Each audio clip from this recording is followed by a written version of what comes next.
Ketua DPP PDIP sekaligus Ketua DPR RI Puan Maharani hadir langsung dalam acara penutupan Kongres DPP Partai Demokrat yang berlangsung di Ballroom Ritz-Carlton Pacific Place, Jakarta pada malam Selasa 25 Februari 2025. Puan tampil mengenakan blazer hitam dengan kerah merah khas PDIP, dipadukan dengan celana panjang hitam dan didampingi oleh Ketua DPD PDIP Jawa Tengah, Bambang Wuryanto yang mengenakan batik merah.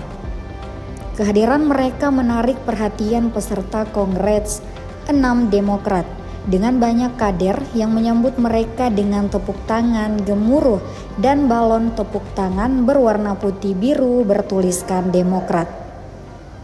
Sejumlah menteri dan kabinet merah putih beserta ketua umum dari berbagai partai juga hadir di acara ini. Pada acara penutupan ini, Presiden Prabowo Subianto dan Wakil Presiden Gibran Raka Buming Raka juga dijadwalkan hadir.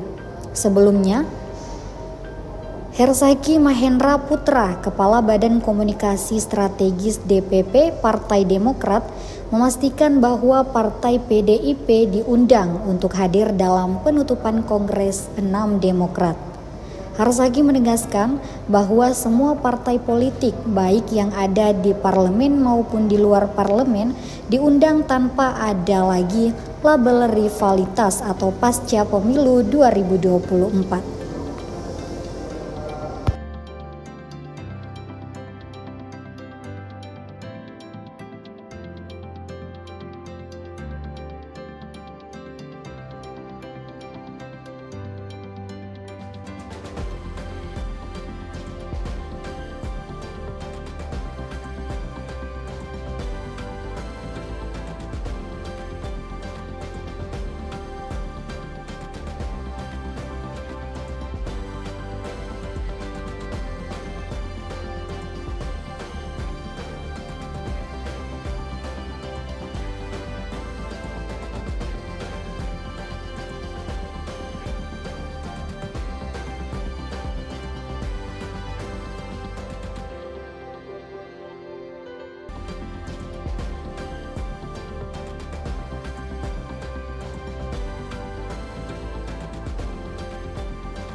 Download Tribun X sekarang, menghadirkan lokal menjadi Indonesia.